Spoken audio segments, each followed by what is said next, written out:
하나님은 우리에게 약속하시는 하나님이시고 그 약속을 이루시는 하나님이십니다. 그런데 하나님의 약속이 우리의 삶에 이루어지는 은혜를 경험하려면 반드시 전제되어야 하는 것이 하나님에 대한 완전한 믿음입니다. 그래서 하나님께서 이스라엘 백성들을 가나안 땅에 들여보내기 전에 먼저 이스라엘 백성들의 믿음을 훈련하는 일을 하시고, 또 가나안 땅에 직전에서도 다시 한번 믿음을 일으키는 일을 하셨습니다. 하나님께서 이스라엘 백성들을 가나안 땅에 들여보내신 후에 그들이 가나안 땅을 점령하게 될 것이라고 믿어져야 그들이 요단강을 건너려는 시도를 하지 않겠습니까? 가나안 땅을 점령할 것이라는 믿음이 전혀 없는데 그들이 하나님이 명령한다고 가겠습니까? 여러분, 믿음이 없으면 하나님의 약속이 있어도 하나님은 그 약속을 우리에게 이루어 주실 수 없는 것입니다. 그래서 여호수아 1장에서는 하나님께서 먼저 여호수아의 믿음을 일으키는 일을 하셨습니다. 그러나 여러분, 여호수아만 믿음을 가진다고 될 일입니까?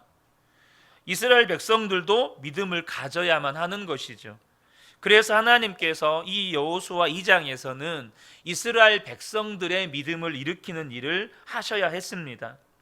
여호수아가 확신을 가지고 가나안 땅에 들어가자고 해도, 여러분, 민수기서에서 여호수아와 갈렙이 믿음을 가지고 가나안 땅에 들어가서 정복하자고 했을 때 이스라엘 백성들 어떻게 했습니까? 돌을 들어서 모세와 아론을 쳐서 죽이려고 했습니다. 그러니까 이스라엘 백성들이 믿음이 없으면 여호수아만 믿음이 충만해서 들어가자 한다고 해서 들어갈 수가 없는 것입니다. 그래서 하나님께서는 지금 이스라엘 백성들에게 믿음을 일으키는 일을 하시는 것입니다. 여호수아가 이스라엘 백성들에게 가자고 할 때 이스라엘 백성들이 두려워서 가나안 땅에 들어가는 일을 주저한다면 하나님의 약속은 그들에게 이루어질 수가 없는 것이죠. 그래서 먼저 여호수아가 정탐꾼 둘을 가나안 땅에 들여보냅니다. 정탐꾼을 통해서 실제로 이 가나안 땅, 특별히 이 여리고성 안에 무슨 일이 일어나고 있는지를 듣고 믿으라는 것이죠. 정탐꾼 둘이 여리고성에 들어가는데 기생 라합의 집에 들어갑니다. 우리가 보는 성경은 기생으로 번역이 되어 있는데요, 사실 기생이라고 하는 번역은 어찌 보면 우리가 조선시대에 기생하면 사실 굉장히 고급스러운, 그러니까 고급스럽다는 표현 좀 그렇지만 상당히 고급 인력이었습니다. 시, 서, 또 음악과 춤에 능통한 사람이 기생이 되는 것이었죠. 근데 여기서 말하는 기생 라합은 그냥 몸을 파는 창녀입니다. 그래서 다른 번역을 보면 창녀라고 번역이 되어 있습니다. 그런데 이 소식이, 이 기생 라합의 집에 들어갔다고 하는, 이 정탐꾼들이 들어갔다고 하는 소식이 여리고의 왕에게 전해진 겁니다. 그래서 여리고 왕이 군사들을 보내어서 이 창녀 라합의 집에 들이닥치죠. 이 정탐꾼들에게는 정말 절대절명의 위기에 처하게 된 것입니다. 그때 생각도 못한 반전이 일어나는데요, 이 기생 라합이 정탐꾼들을 보호해 주는 겁니다. 그리고 안전하게 지혜롭게 대처해서 돌아갈 수 있도록 만들어 줍니다. 그럼 도대체 창녀 라합은 어떻게 그런 일을 했을까요? 본문에는 이 기생 라합이 소문을 듣고 하나님에 대한 믿음을 가지게 되었다라고 말씀을 합니다. 가나안 땅에도 이스라엘 백성들이 출애굽을 해서 광야 40년 생활을 하는 동안에 하나님께서 무슨 일을 하셨는지에 대한 소문이 퍼진 것입니다. 홍해가 갈라졌던 일, 아모리 족속 시온과 옥이라고 하는 이 막강한 왕들이 전멸당한 일, 그런 소문들이 가나안 땅에 들어온 것입니다. 라합이 그 소문을 들었습니다. 그리고 하나님을 라합이 믿은 것입니다. 그래서 이 정탐꾼들을 숨겨준 것이에요. 11절 말씀 표준 세번역으로 보겠습니다. 우리는 그 말을 듣고 간담이 서늘했고 당신들 때문에 정신을 잃고 말았습니다. 위로는 하늘에서 아래로는 땅 위에서 과연 주 당신들의 하나님만이 참 하나님이십니다. 라합의 이 믿음의 고백이 여기서 나오죠. 라합의 도움으로 이 정탐꾼들이 이제 이스라엘 진영으로 무사히 돌아가게 되고 거기서 보고를 합니다. 24절입니다.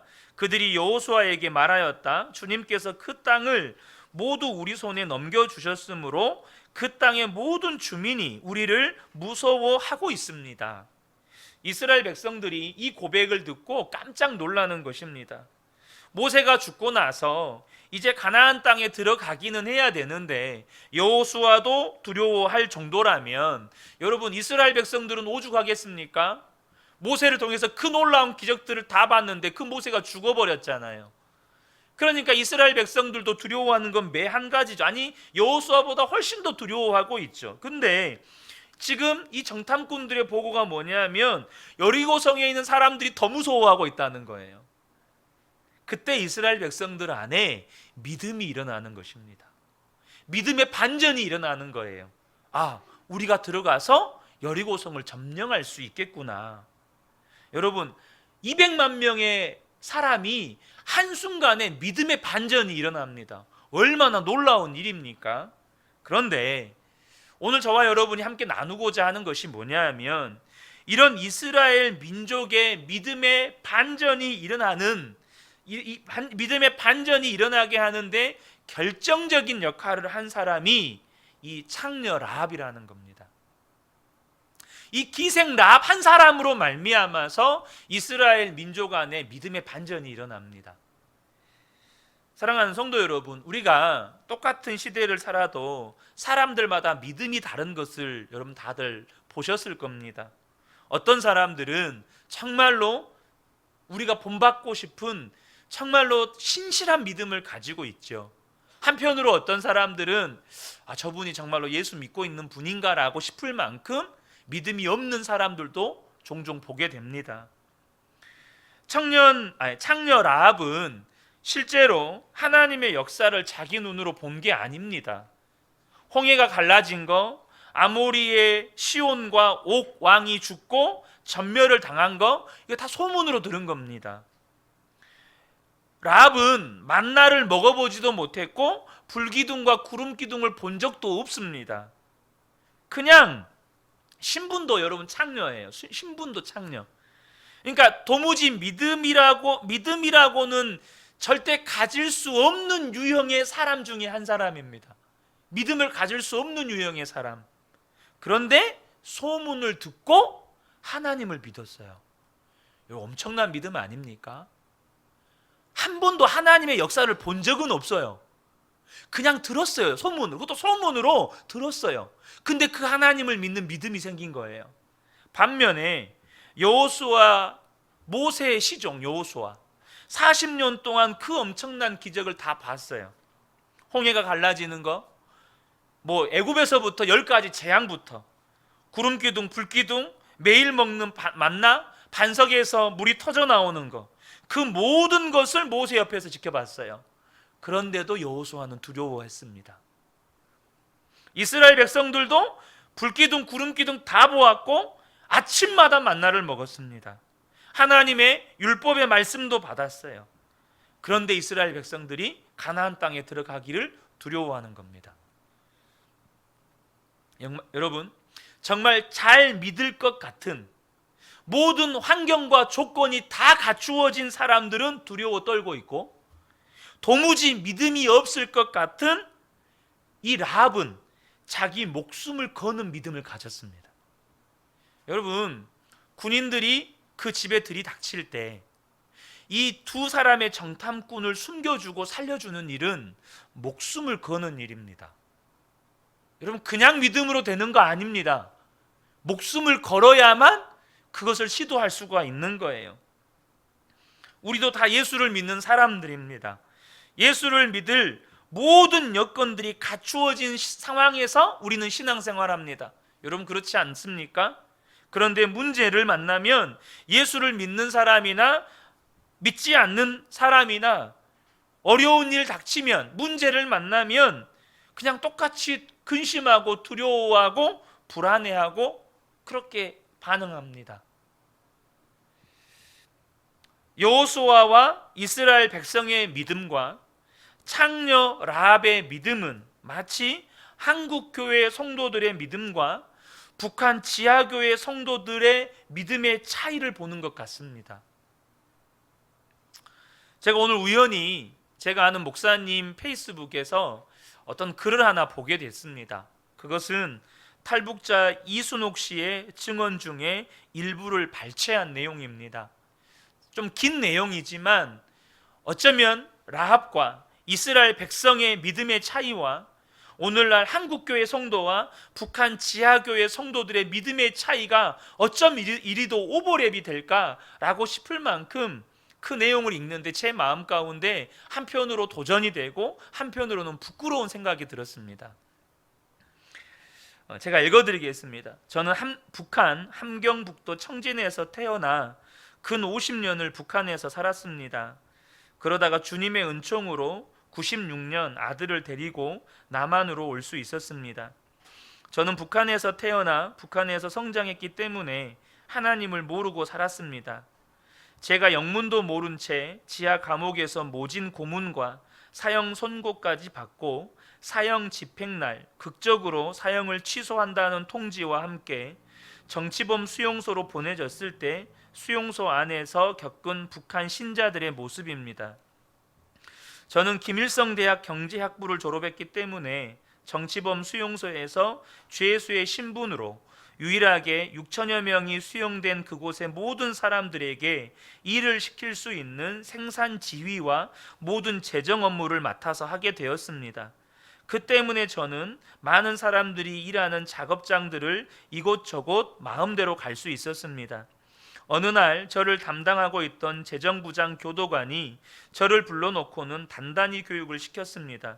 너는 오늘부터 매일 어떤 공장으로 나가야 하는데 그 공장에는 미친 정신병자 놈들만 모여 있다. 그 미친 정신병자 놈들은 당과 수령님을 믿지 않고 하늘을 믿는 미친 자들이니 너는 정신을 바짝 차리고 그곳에 가야 된다. 그리고 그 미친 자들하고는 절대 눈길 한번 마주치지 말아라. 그렇지 않고 내가 그 자들이 믿는 하늘을 믿게 되면 내 목숨은 여기서 끝나게 될 것이다. 그런데 거기 가서 그 사람들을 보는 순간 나는 너무 놀랐습니다. 그들은 사람의 무리 같지 않았습니다. 1500도 이상 시뻘겋게 타오르는 영광로의 고열 노동 작업장이었는데 그곳에서 많은 사람들이 움직이는 것을 보았을 때 무슨 짐승의 무리 같기도 하고 외계인 같기도 하고 도무지 사람의 모습을 찾아볼래야 찾아볼 수가 없었습니다. 머리에 머리카락이 붙어 있는 사람은 하나도 없었고 얼굴은 해골 같고 이빨이 하나도 없었습니다. 이미 천국에 있는 영혼들, 키가 다 줄어들어서 120, 130cm 정도로 땅에 딱 붙은 난쟁이들만 움직였습니다. 나는 가까이 가서 그들을 보았습니다. 전 너무나 놀랐습니다. 잡혀올 때는 정상인들이 잡혀왔는데 거기에 와서 하루에 16시간, 18시간씩 먹지도 못하고 그 고열 노동 속에서 일을 하다 보니 그 사람들은 척추가 녹아내려서 뒷잔등에 혹이 되어 있었고 몸이 다 휘어져서 앞 가슴과 배가 마주 붙어 있었습니다. 그 사람들은 한결같이 모두 그렇게 육체가 망가져 기형이 되어 있었습니다. 아마 프레스로 찍어도 한 판에 그렇게 똑같은 모습으로 찍기는 힘들 거라고 생각합니다.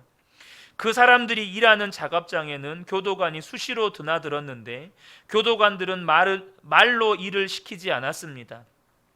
소가죽 채찍으로 윙윙 휘두르고 다니면서 묵묵히 일하는 사람들을 사정없이 내리쳤습니다. 예수를 믿는 그 사람들의 몸에는 옷이 입혀져 있지 않았습니다. 저는 처음에 멀리서 그 사람들을 보았을 때 모두 다 까만 옷을 입고 있는가 했습니다. 그런데 가까이 다가가서 찬찬히 보니 그 사람들은 맨 살가죽에다 앞에 시커먼 고무 앞치마 하나만 걸치고 있었습니다. 용광로의 뜨거운 불꽃이 앙상하게 말라붙은 살가죽에 튀고 또 튀어 딱지가 않고 그 자리에 쇳물이 또 떨어지고 타버리고 해서 그 사람들의 피부는 한 곳도 성한 곳이 없었고 마치 짐승의 가죽과 같았습니다. 어느 날 저는 그곳에서 정말 말로 전하기 힘든 너무나 끔찍하고 참혹한 광경을 목도하게 되었습니다. 어느 날 오후 제가 공장 문을 열고 들어섰는데 공장 안이 쥐 죽은 듯이 고요했습니다. 작업장 한가운데 수백 명의 그 죄수를 모아놓고 담당 교도관 2명이 눈에 핏발을 세우고 미친 듯이 고함을 치며 날뛰고 있었습니다. 저는 너무나 무서워서 문 옆 한쪽에 비켜 서 있었습니다. 교도관들은 수령님을 믿지 않고 하늘을 믿는 미친 정신병자 놈들이라고 소리소리 지르며 그 사람들을 차고 때리고 하면서 인간 이하의 취급을 하고 있었습니다. 교도관들은 너희들 가운데서 단 한 사람이라도 좋으니 대열 앞에 나서라. 하늘을 믿지 않고 수령님을 믿겠다고 하면 자유세상으로 내보내서 잘 살 수 있게 만들어 주겠다 하면서 그 사람들을 윽박지르며 하늘을 거부하라고 그렇게 채찍으로 때리고 발로 차고 했습니다. 그런데도 너무나도 이상했습니다. 수백 명의 그 사람들은 왜 그런지 아무 대답도 없이 그렇게 매를 맞으면서도 침묵으로 맞섰습니다. 저는 너무나 무서워서 빨리 한 사람이라도 나서야 되는데, 그래야 오늘 누가 맞아 죽지 않을 텐데 왜 저렇게 입을 다물고 있나? 저러고 있으면 또 누구를 끌어내다가 밟아 죽일지 모르는데 빨리 한 사람이라도 나서야 되지 않겠는가? 그렇게 마음속으로 다급하게 생각하며 문 옆에 서서 무서움과 공포 속에서 떨고 있는데 예수를 믿는 그 사람들은 계속 침묵으로 대응했습니다. 그때 독이 오른 교도관이 그 사람들에게 달려가서 닥치는 대로 아무나 8명을 끌어내다가 땅바닥에 엎어 놓았습니다. 그리고는 구둣발로 내리받고 짓이겼습니다. 순식간에 피투성이가 되고 허리며 팔, 다리 뼈가 부러졌습니다. 그 사람들은 고통 중에서도 몸을 뒤틀면서 짓밟힐 때마다 신음소리를 냈는데 그 신음소리가 너무나도 이상하게 들렸습니다. 저는 그때 주님이 누군지 하나님이 누군지도 전혀 알지 못했습니다.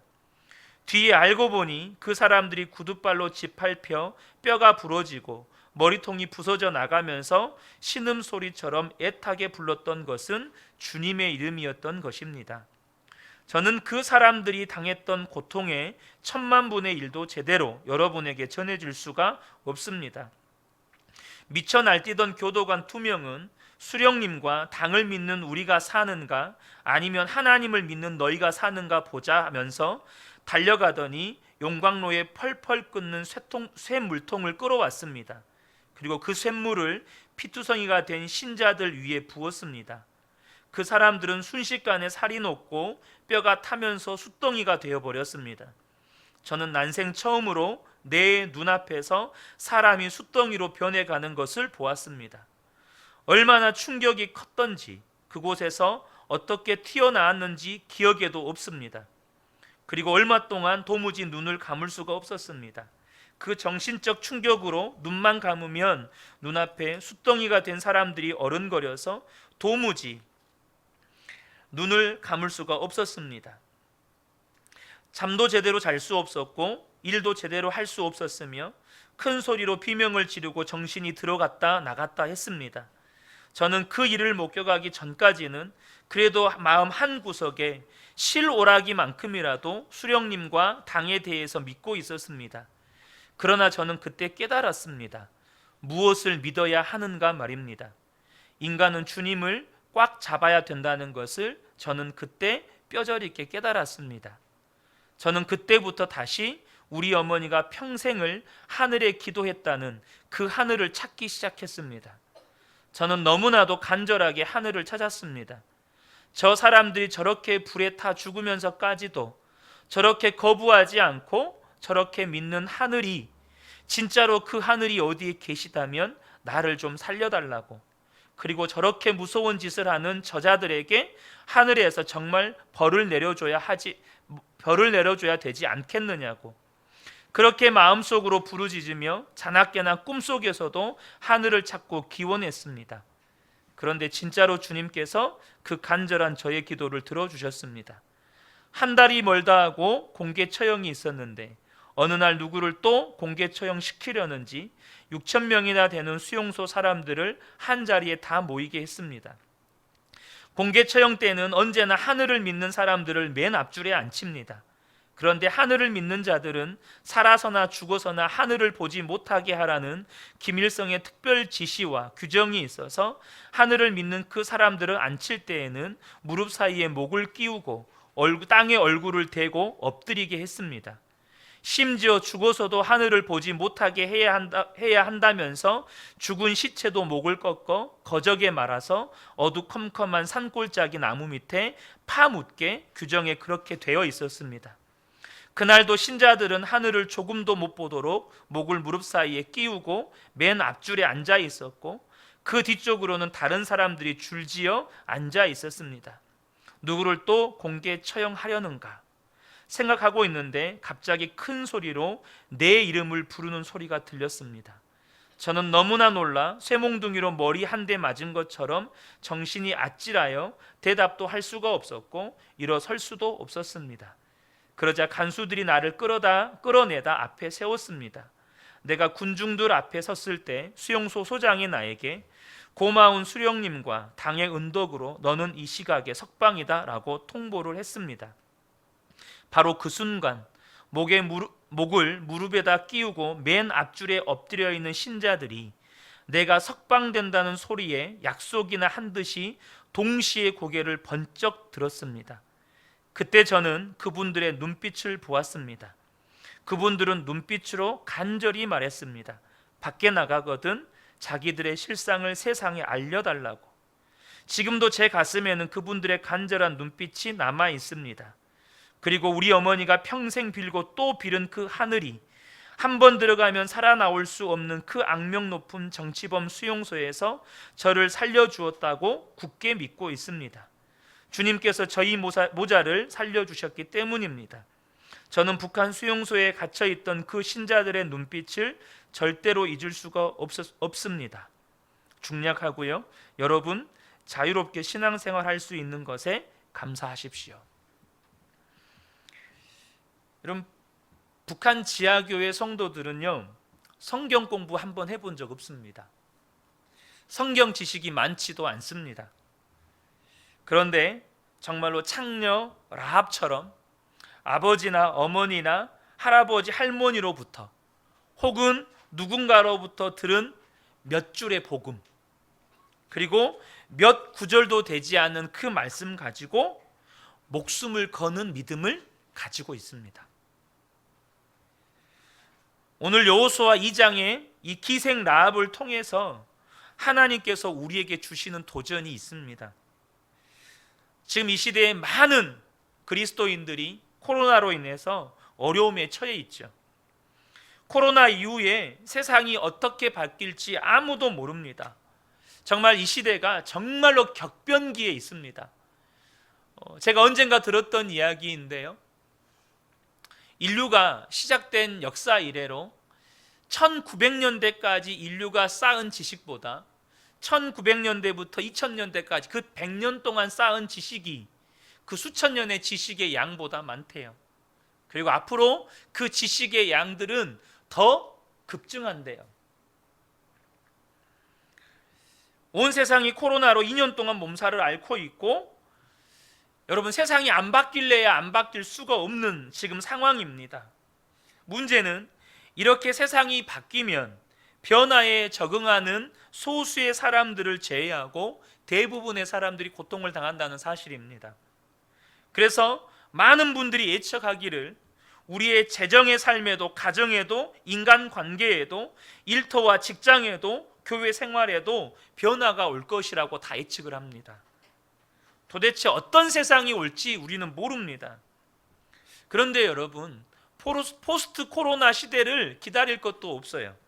이미 건강 문제, 가정 문제, 직장 문제, 재정 문제, 인간관계 문제 때문에 믿음의 한계, 인내의 한계에 부딪혀서 삶의 기반 자체가 흔들리는 사람들이 많습니다. 여러분은 여러분의 삶의 현장에서 지금 잘 대처하고 계십니까? 여러분은 불안한 미래를 위해서 지금 무엇을 준비하고 계신가요? 사람들마다 불안한 미래를 위해서 무언가를 열심히 준비합니다. 삼성전자가 불안한 미래, 예측할 수 없는 미래를 위해서 준비하는 게 뭔지 아십니까? 현금을 모으는 겁니다. 삼성전자가 보유하고 있는 현금 자산이 제가 한 10년 전에 들을 때 300조라는 이야기를 들었습니다. 거의 우리나라 예산의 절반이 넘는 금액이죠. 대부분이 돈입니다. 불안한 미래를 위해서 준비하는데 사람들이 돈을 준비합니다. 여리고성 사람들이요, 이스라엘 백성들이 요단강 동편에 이미 다 모였다는 소식을 들었습니다. 저 사람들이 다 건너오면 우리 죽는 거 아니야? 저 사람들이 건너오면 우리 다 죽는 거 아니야? 이렇게 서로 묻습니다. 여러분, 여리고성 사람들이 그 불안함 속에, 그 불안한 미래를 내다보면서 무엇을 준비했을까요? 성벽 어디 무너진 곳 없나 보수했겠죠. 성벽 어디 지금, 성문이 어디 지금 부서진 데 없나? 성문도 보수했겠죠. 단단하게 걸어 잠겼겠죠. 우리 전쟁을 준비해야 되니까 무기도 좀 더 많이 생산해야 되지 않나? 무기도 준비했겠죠.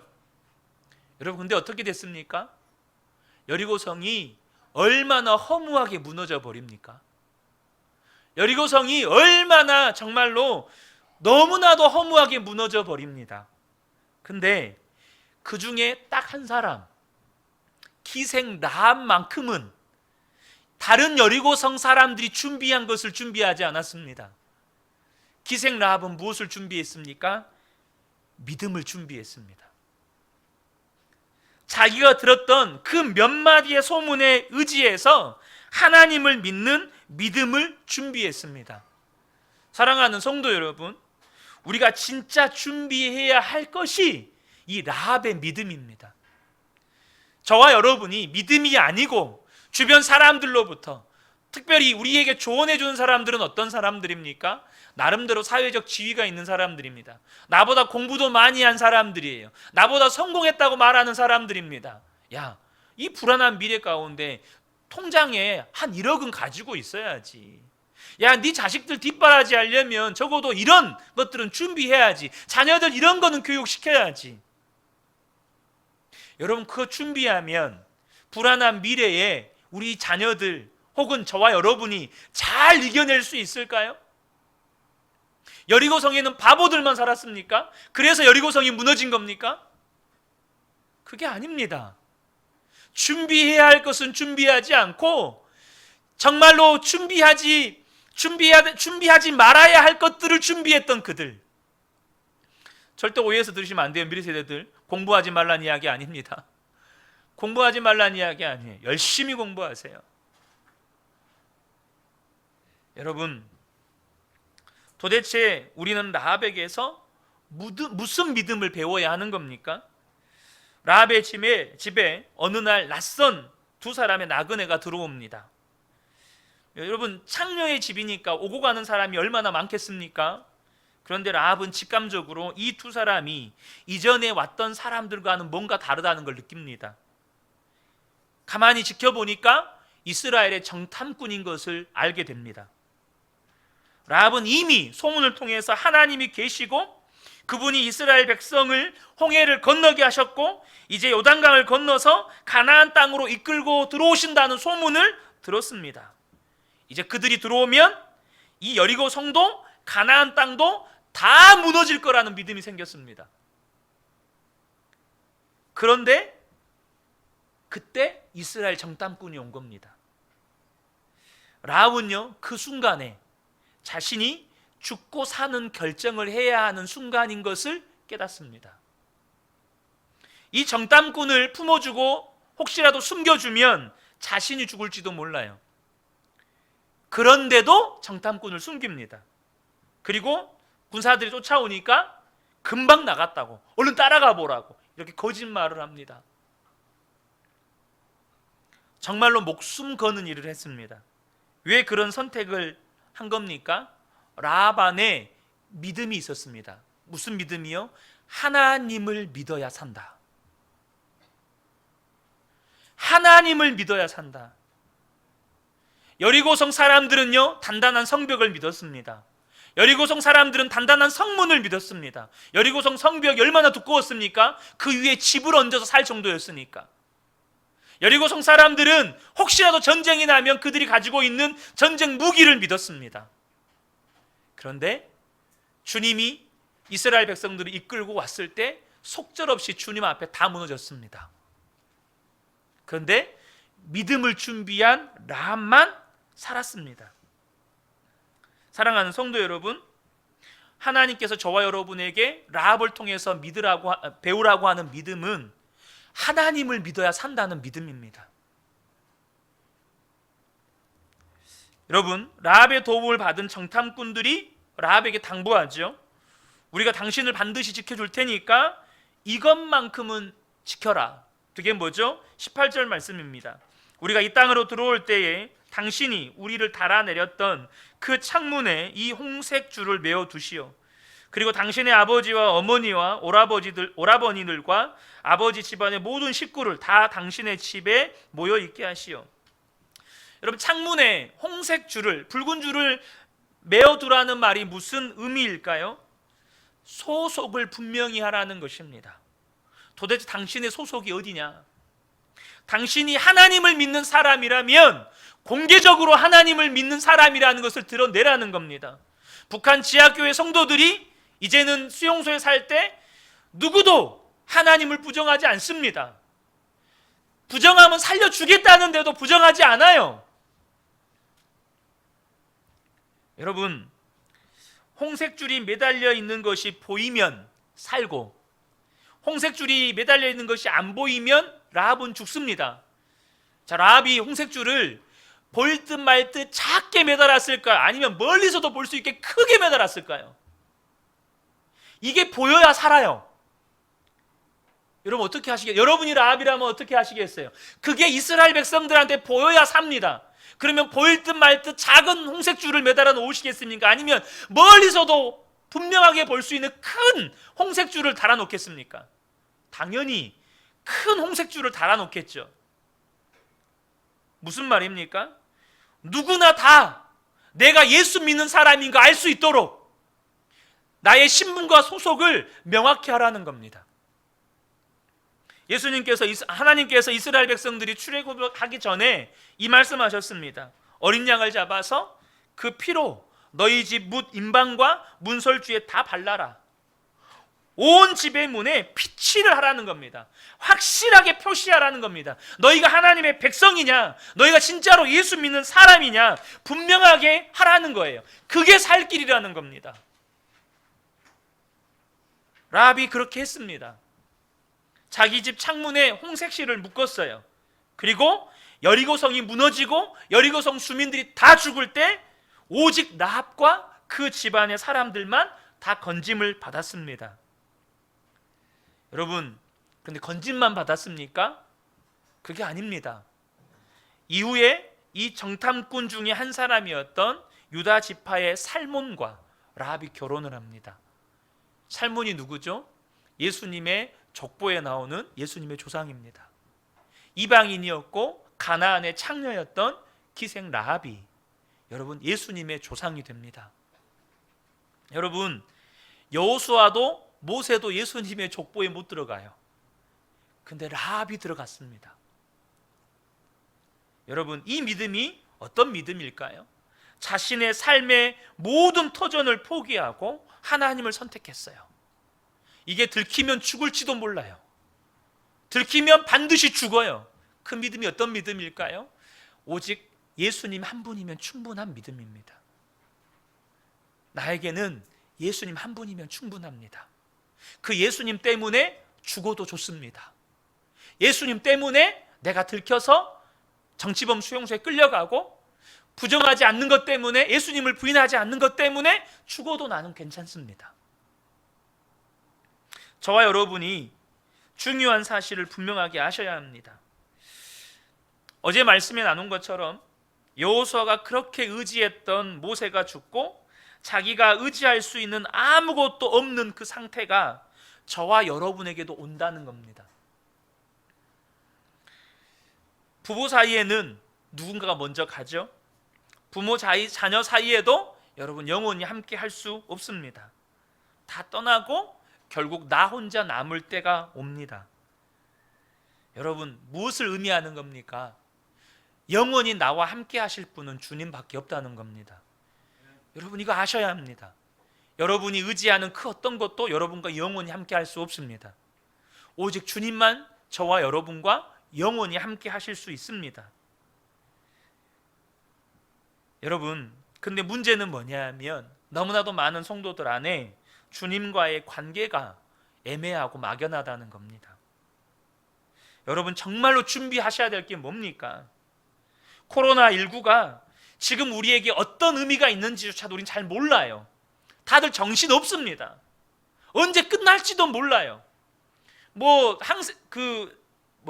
백신은 만들어졌는데 계속해서 코로나는 변이를 일으키고 백신 2차 접종까지 해도 돌파해서 감염이 되고 언제 끝날지 누구도 예측 못합니다.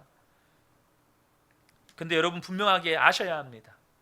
여러분 분명한 것은요, 예수님이 우리와 함께 하신다는 것입니다. 세상은 바뀌고 내가 의지하는 사람도 다 떠나도 예수님은 나와 함께 하신다는 것은 분명한 사실입니다. 여러분 무엇을 붙잡아야 됩니까? 여러분 안에 확실한 믿음이 있어야 됩니다. 정말로 흔들리지 않는 믿음이 있으셔야 돼요. 그게 무슨 믿음입니까? 예수님이 나와 함께 하신다, 이 믿음입니다. 저와 여러분이 주님이 나와 함께 계시다는 것이 분명하면 세상이 격변해도 걱정할 거 없어요. 왜요? 주님이 길이시니까, 주님이 인도하실 거니까. 우리는 그 주님 따라가기만 하면 되는 거니까. 그 주님과 따라가다 죽어도 저와 여러분 절대 패배자가 아니에요. 하나님께서 정말 우리에게 지금 주문하는 것, 라합에게서 우리가 정말로 배워야 할 믿음, 주님 한 분이면 충분하다, 하나님만 믿어야 산다, 이 믿음이라는 거예요. 여러분 우리가 지금 창문에 홍색줄을 매다는 것, 집 문설주에 어린 양의 피를 칠하는 것, 소속을 분명히 하라는 것, 이 말이 무슨 말이죠? 사람들이 저와 여러분을 볼 때 예수님을 볼 수 있게 하라는 겁니다. 아, 저 사람 예수 믿는 사람이구나. 이 말이 무슨 말이죠? 나는 죽고 예수로 살아야 된다는 말입니다. 내가 죽고 예수로 살아야 사람들이 나를 볼 때 창문에 매달린 홍색 실을 볼 수 있는 겁니다. 내가 죽고 예수로 살아야 내 삶에 발라져 있는 어린 양의 피를 사람들이 볼 수 있는 거예요. 내가 죽고 예수로 살아야 사람들이 나를 볼 때 아, 저분이 진짜 예수 믿는 사람이구나를 볼 수 있는 것입니다. 여러분 혹시 주님이 나와 함께 계시는 것이 여전히 애매한 분들 계십니까? 왜 그게 애매하죠? 주님을 만나지 못했기 때문입니까? 아니면 주님의 음성을 듣지 못했기 때문입니까? 아니면 성령의 특별한 체험이 없었기 때문입니까? 여러분 라합을 보세요. 라합은 소문만 들었습니다. 소문만 들었어요. 이 말이 무슨 말이냐면 우리는 안 믿는 것이 이상하리만큼의 엄청난 은혜를 받고 있다는 뜻입니다. 여러분 저와 여러분이 지옥계에 갈 수밖에 없는 죄인이었습니다. 그런 저와 여러분이 예수 믿고 하나님 자녀 되었습니다. 이게 기적 중에 기적입니다. 저와 여러분이 예수님을 나의 주 나의 하나님으로 고백하고 있는 것이 기적 중에 기적입니다. 하나님의 음성을 못 들었습니까? 하나님의 음성을 못 듣는 분들을 위해서 하나님이 이렇게도 친절하셔서 성경으로 다 기록해 놓으셨습니다. 듣는 걸 잘 못하니까 보라고. 듣는 건 형체도 없잖아요. 보는 건 글자로 써져 있잖아요. 보라고 성경으로 다 기록해 놓으셨어요. 여러분 라합이 우리를 보잖아요. 진짜로 엄청나게 부러워할 은혜입니다. 북한 지하교회 성도들이 우리를 보지 않습니까? 어쩌면 이건 제 추측입니다만 하나님 앞에 천국에 갔을 때 왜 우리에게는 저런 축복 안 줬습니까? 라고 불평할 만한 은혜 우리가 지금 받고 있습니다. 왜 우리에겐 저런 은혜를 안 주셨나요? 그런 은혜를 우리가 받고 있다는 거예요. 사랑하는 성도 여러분, 라합은 하나님에 대해서 떠돌아다니는 소문만 듣고도 목숨을 거는 믿음을 결단하고 자기 집 창문에 홍색줄을 매달았습니다. 여러분, 저와 여러분 안에 이 믿음의 눈이 뜨여져야 합니다. 하나님만 믿어야 산다. 하나님만 믿어야 산다. 주님이 지금 나와 함께 계신다. 오직 주님 한 분이면 충분하다. 그 믿음이 저와 여러분에게 회복되어져야 한다는 것입니다. 여러분이 지금까지 듣고 보고 경험하고 경험했던 어떤 불행한 소식이나 어떤 불행한 형편이나 상황과 비교할 수 없는 은혜가 예수님이 나와 함께 하시는 은혜입니다. 예수님이 나와 함께 하심이 분명하면 여러분의 삶에 어떤 것도 문제가 안 됩니다.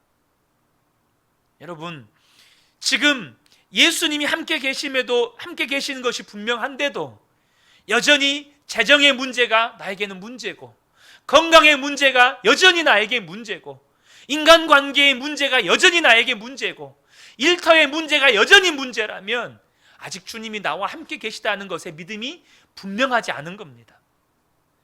이 밤에 저와 여러분 안에 이 믿음이 회복되기를 축복합니다. 말씀을 마무리하겠습니다. 여러분, 정말 저와 여러분이 이 믿음 준비하셔야 합니다. 다른 믿음 아닙니다. 정말로 주님이 나와 함께 하신다. 하나님 믿어야 산다. 주님 한 분이면 충분하다. 이 믿음 준비하셔야 합니다. 저와 여러분이 이것을 지금부터 훈련하셔야 합니다. 만약에 라합이요, 그 정탐꾼이 왔을 때 그 기회를 붙잡지 않았더라면 라합은 여리고성의 멸망과 함께 같이 멸망하는 겁니다. 무슨 말입니까? 여러분에게 어쩌면 두 사람의 정탐꾼이 기생 라합에게 찾아왔던 그 기회가 오늘 이 밤에 여러분에게 주어지는 기회인지도 모릅니다. 이 기회를 붙잡지 않으면 여리고성의 주민들과 같이, 여리고성의 백성들과 같이 우리가 알지 못하는 그 불안한 미래에 함께 함몰당하는 겁니다. 사랑하는 성도 여러분, 지금부터 예수 그리스도 붙잡고 지금부터 주님과만 동행하는 복된 분들 되시기를 축복합니다.